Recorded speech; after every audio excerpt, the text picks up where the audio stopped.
I'm Vamika, and welcome to my step-by-step guide on how to rebrand and reinvent yourself in 2025. So, are you feeling dull? Are you feeling uninspired?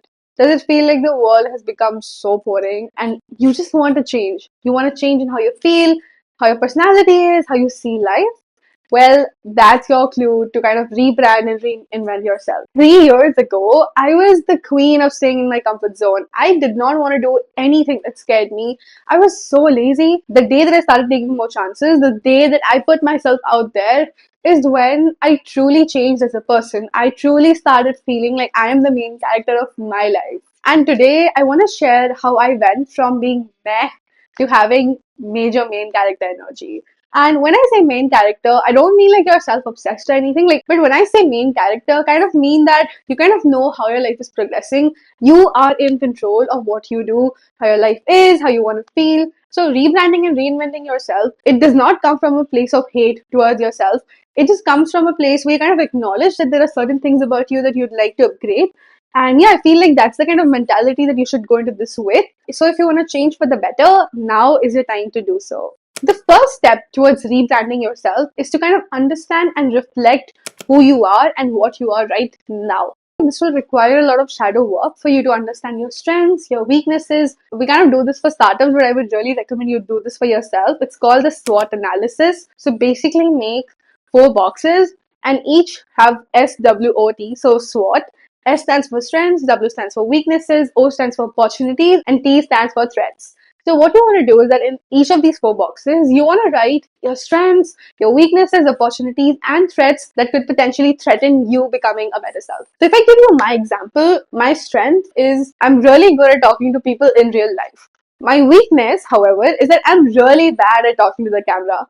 My opportunity is that a lot of people, a lot of students right now are kind of looking for new faces, more relatable people online. I feel like I bring that kind of a perspective, so that's opportunity. A very strong threat will be that I might lose my relatability factor, which if I do not post content on time. So I started creating videos on YouTube back in 2023. If I had just been consistent, I mean, I would not be stuck at like 200 followers. But yeah, that's kind of what I mean when I say that you gotta be consistent with what you do. And because I was not, I feel like my inconsistency is a great threat to the kind of persona that I'm trying to build online. Which reminds me, I would really, really appreciate it if you could give me a subscribe. It would mean a lot. So yeah, don't forget to hit the subscribe button below. So going back to reflection, I feel like you should also do some shadow work to kind of reflect upon yourself, try to understand what you like, what you want to do, and just think about the question, what do I want to be known for? I just ask myself, okay, Mamika, what do you want to be known for? What do you want to do? And I feel like asking a question like this, it can just really help you understand and reflect on where you are and where you're going. Moving on to the second thing, I would really recommend you to kind of get some more exposure and inspiration from other sources. So just the fact that you're watching this video means that you are pretty inspired to do this. Aside from that, you can always look at Pinterest. You can look at several trends that go on social media. But please remember not to compare your life with anyone on social media because you just see a very small fragment of their life.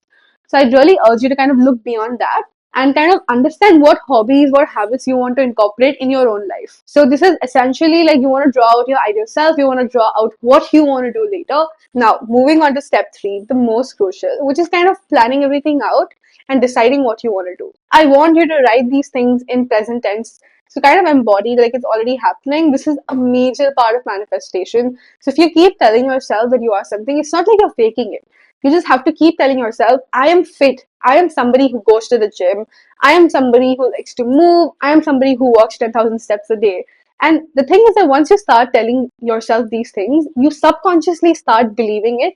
And that is how you can actually get these things done. I highly recommend write down your goals, write down your action plans, and most importantly, make your systems. You need to have better systems rather than having a lot of goals because eventually that is what will get you rolling and that is what will make sure that you're actually taking your goals off. You really need to get into the mindset of your dream self and start following that.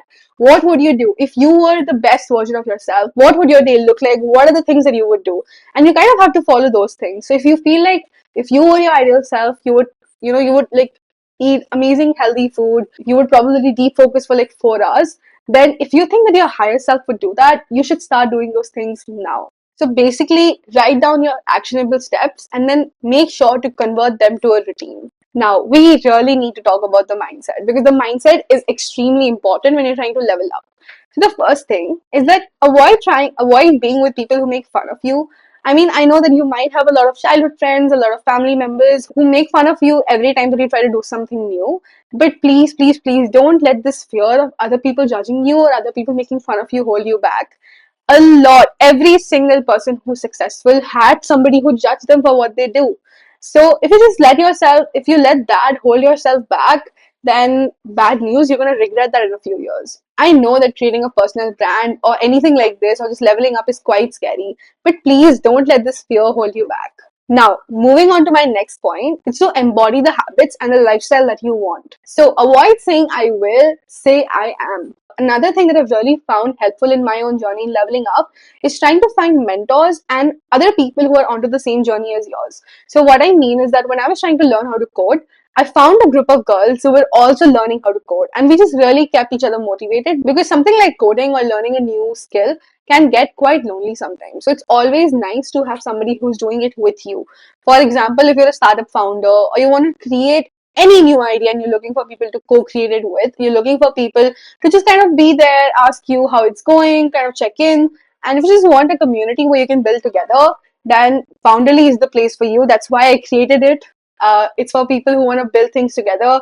It's where builders, doers, creators all come together. So yeah, I would really recommend that you get mentors, you get friends in that space, you just get a community that can help you build more, that you can collaborate with, that you can get input from, and most importantly, that you can learn from and also kind of teach. So another thing that I found really interesting is called exposure therapy.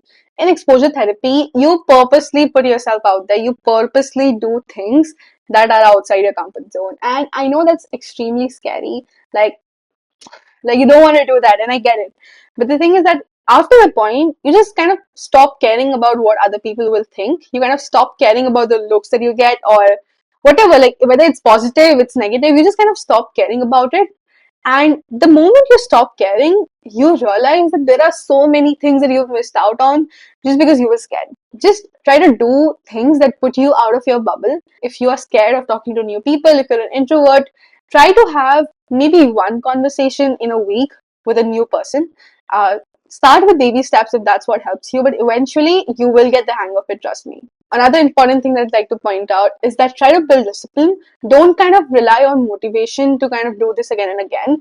Your motivation to become a better version of yourself will come on and off. But honestly, motivation doesn't last. You have to, at the end of the day, build some kind of discipline to make sure you carry these activities out. I have attached a Notion page below with the kind of steps that I talked about and some more info in them. So if you want to download that free guide, you can do that from the description given below. So before you go, please, please, please hit the subscribe button below. It would really help me. I hope you could learn something new from this video. And yeah, I'll see you in the next one. Bye bye.